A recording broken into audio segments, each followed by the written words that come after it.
प्रिय दर्शकों, राधे राधे, जय श्री कृष्ण। आपके अपने एस्ट्रो राधे गुरु चैनल में मैं सुदर्शनाचार्य संदीप त्रिपाठी आपका हार्दिक स्वागत एवं अभिनंदन करता हूं। दर्शकों, आप में से कुछ लोगों ने कमेंट बॉक्स में डाला कि गुरुजी फलित के विषय में भी थोड़ा मार्गदर्शन करें। तो दर्शकों, महर्षि पाराशर जी ने अपने बृहत पाराशर होरा शास्त्र नामक महाग्रंथ में 13वें अध्याय अर्थात तनुभाव फलाध्याय में पहले श्लोक में लिखा कि सपापो देह पोष्टारी बैगो देह सौख्यहृत केंद्रे कोणे स्थितोंगेसा सदा देह सुखा दिशेत। अर्थात लग्नेश पाप युक्त हो व 6, 8, 12 स्थान में स्थित हो तो ऐसे जातक को देह का सुख प्राप्त नहीं होता, देह सुख से हीन होता है ऐसा जातक। लेकिन केंद्रे कोणे स्थित होंगे सा सदा देह सुखा दिशेत। वही लग्नेश अगर केंद्र में स्थित हो या कोणे त्रिकोण में स्थित हो कहीं पर तो सदा देह सुख से युक्त होता है। आइए एक कुंडली बना करके समझते हैं इस चीज़ को। दर्शकों, ऐसे एक रफली कुंडली बनाइए। देखिए 1 मिनट भी नहीं लगता कुंडली बनाने में।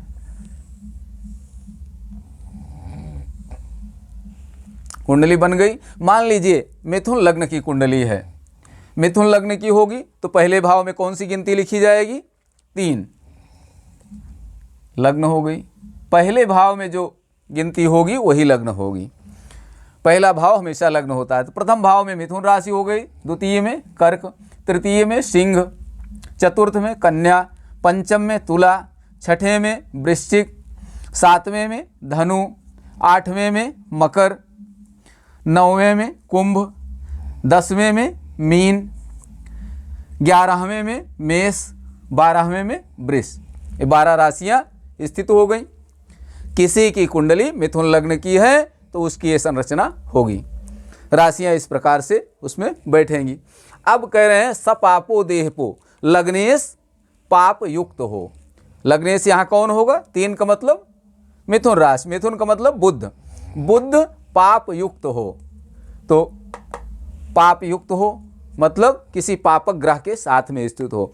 पापक ग्रह कौन कौन से हैं? सौम्य ग्रह कौन से हैं? इसके विषय में मैंने पिछले वीडियो में आपसे चर्चा किया था कि सूर्य पापक ग्रह कौन है? सूर्य, क्षीण चंद्रमा, मंगल, शनि, राहु और केतु, ये पापक ग्रह के अंतर्गत आते हैं। तो बुध जो है लग्नेश होकर के इनमें से किसी के साथ में स्थित हो व अष्टारी बेगो, अष्ट माने 8वें भाव में स्थित हो, या अरि माने रिपु 6वें भाव में शत्रु भाव में स्थित हो, या बेगो, बेगो माने 12वें भाव में तन धन सहज सुख सुत रिपु जाया मृत्यु भाग्य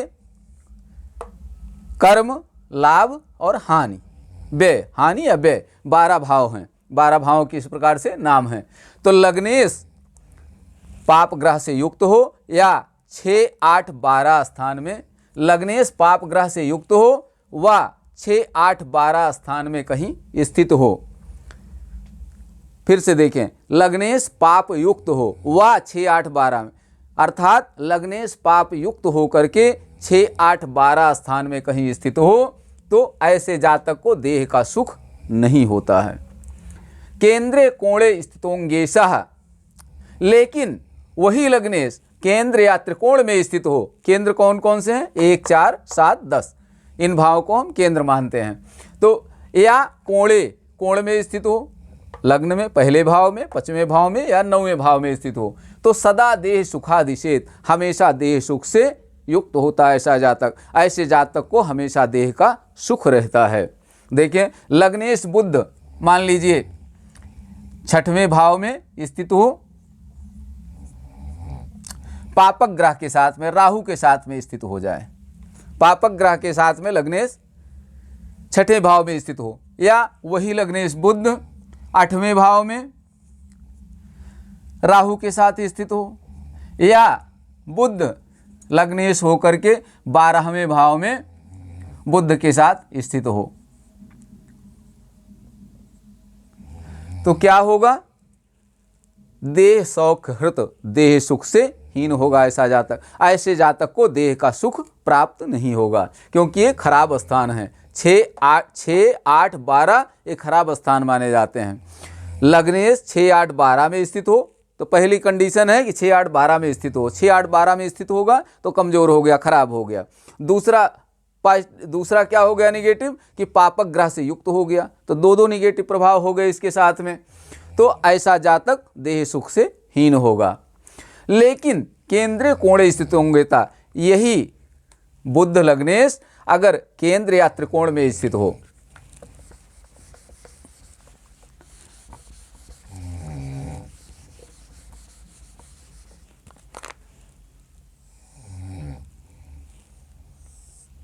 यही लग्नेश बुध केंद्र या त्रिकोण में स्थित हो,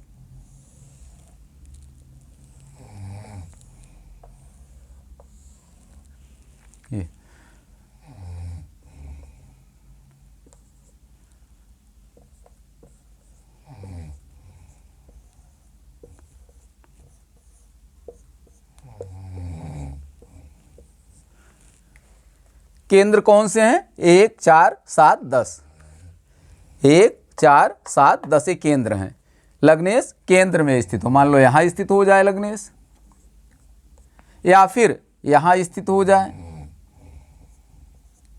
या फिर 10वें भाव में स्थित हो, या पहले भाव लग्न में ही स्थित हो लग्नेश, केंद्र में स्थित हो, या त्रिकोण में स्थित हो। केंद्र कोणे, केंद्र में हो या त्रिकोण में स्थित हो। त्रिकोण कौन से हैं? लग्न। ये लग्न भी है, केंद्र भी है और त्रिकोण भी है। तो त्रिकोण में स्थित हो, यहां स्थित हो जाए, तब क्या होगा? तब सदा देह सुखादिशेत, हमेशा ऐसे जातक को देह का सुख प्राप्त होगा।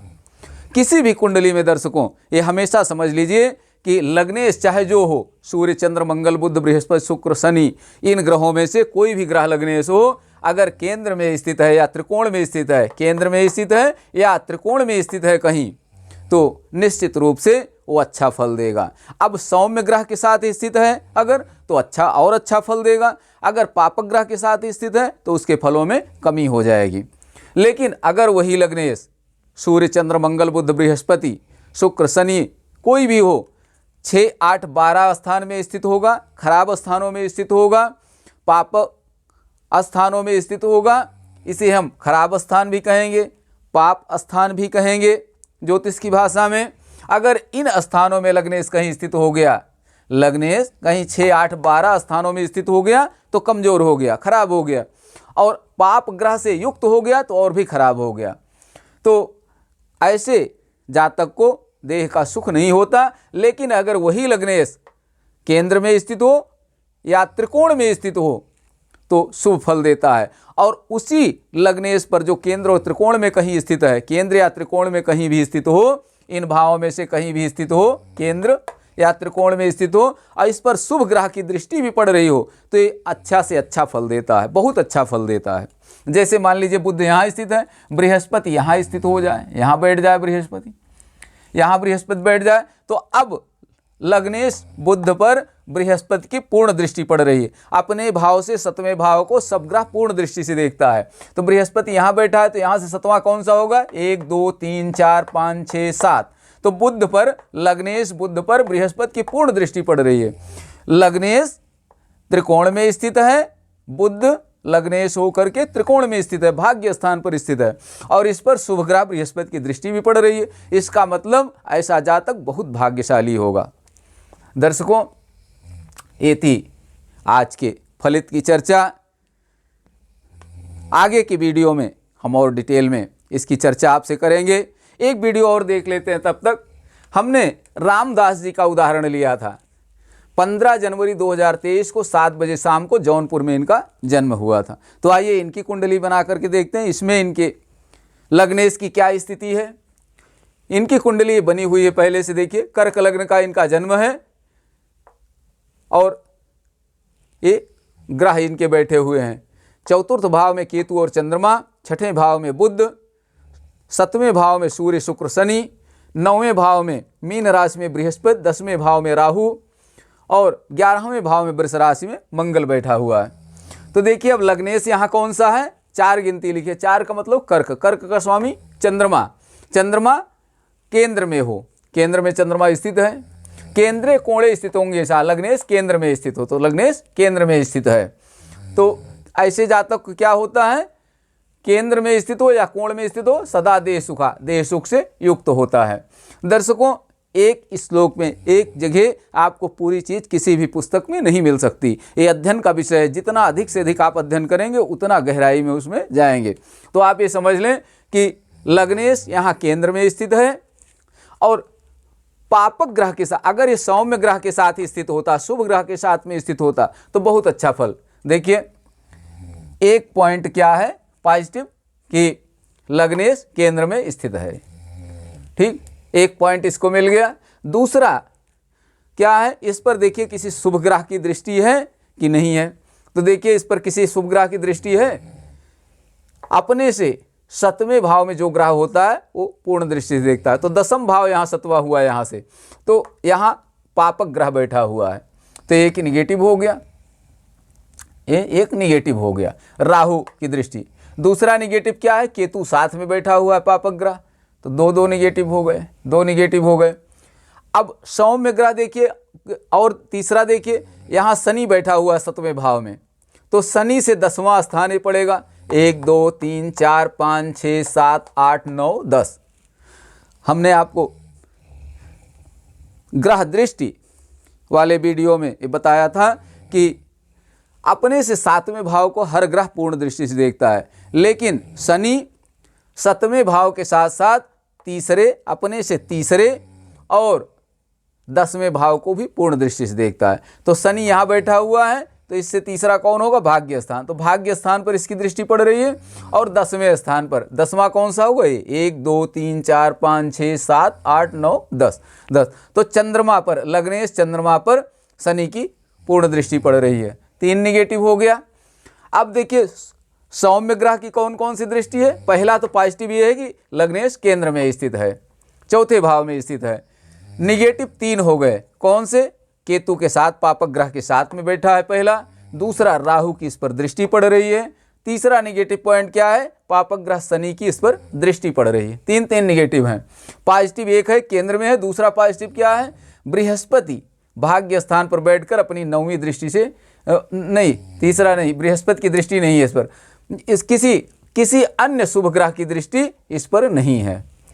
किसी भी शुभ अन्य शुभ ग्रह की दृष्टि चंद्रमा पर, लग्नेश चंद्रमा पर नहीं है। तो पॉजिटिव तो 1 है, निगेटिव कितने हो गए, 1 2 3। तो जो इसको पॉजिटिविटी मिली हुई थी लग्नेश को, वो कम हो गई, निगेटिव पावर ज़्यादा है। इसका मतलब कि ये जातक देह सुख से हमेशा परेशान रहेगा। 4था भाव भूमि भवन वाहन का है, भूमि भवन वाहन के स्थान पर बैठा हुआ है चंद्रमा, माता का कारक है चंद्रमा, तो इनमें भी, इनके फलों में भी कमी करेगा, माता को भी बीमारी का योग देगा। इनकी कुंडली से ये प्रदर्शित होता है कि इनकी माँ को भी कष्ट होगा। भूमि भवन वाहन जो खरीदेंगे वो केतु साथ में बैठा है, राहु की दृष्टि पड़ रही है, शनि की दृष्टि पड़ रही है, तो हमेशा बिगड़े ही रहेंगे। ज़्यादातर पुराने भी हो सकते हैं, वो नए खरीदेंगे नाम के लिए, लेकिन वो बिगड़ते बिगड़ते ऐसी लगेगी जैसे 20 साल की पुरानी गाड़ी हो। या मकान नया खरीदेंगे लेकिन इतना मेंटेनेंस उसमें आएगा कि वो 20 साल पुराना लगेगा 2 साल बाद ही। तो ये स्थिति इनकी कुंडली की होगी। इस सुख भाव के, इस लग्नेश की दृष्टि से अगर हम इसको देखते हैं तो दर्शकों आज के वीडियो में यहीं तक। अगले वीडियो में हम आपसे और दूसरे ग्रहों की चर्चा करेंगे, दूसरे भावों की चर्चा करेंगे। तब तक के लिए आप सबको राधे राधे, जय श्री कृष्ण। दर्शकों हमारे वीडियो को लाइक करें, शेयर करें, सब्सक्राइब करें, चैनल को सब्सक्राइब करें। और जब आप बार बार वीडियो देखेंगे तो आपकी जिज्ञासा जरूर प्रकट होगी कुंडली देखने की, फल आपके समझ में आने लगेगा। लेकिन मैं एक बात आपसे अवश्य कहूँगा कि जब तक बेसिक चीज़ें नहीं समझ में आएंगी तब तक आगे की चीज़ें फलित समझ में नहीं आएगी। इस कान से आप सुनेंगे, इस कान से निकल जाएगा। सुनने में तो बहुत अच्छा लगेगा लेकिन हृदयंगम कुछ नहीं होगा। इसलिए पहले बेसिक चीज़ें कि कौन सी राशि का कौन स्वामी है, कौन गिनती का क्या मतलब है। जैसे एक गिनती लिखी है तो इसका क्या मतलब है। एक गिनती का मतलब है मेष राशि, मेष का स्वामी कौन होता है, मेष का स्वामी मंगल होता है। ये सारी चीज़ें, बेसिक चीज़ें आपको जाननी चाहिए। पहला भाव कौन सा है, 8वां भाव कौन सा है, 6वां भाव कौन सा है, 12वां भाव कौन सा है, इस बात की जानकारी आपको करनी है। कौन ग्रह अपने नीच राशि में किस राशि किस गिनती में होता है, कौन ग्रह किस राशि में किस गिनती में उच्च हुआ होता है अपने। ये सब चीज़ें, बेसिक चीज़ें आपको जानना ज़रूरी है। इसके लिए बार बार कुंडली देखें, उसको याद करें कि कौन ग्रह किस में उच्च का होता है और कुंडली देखें।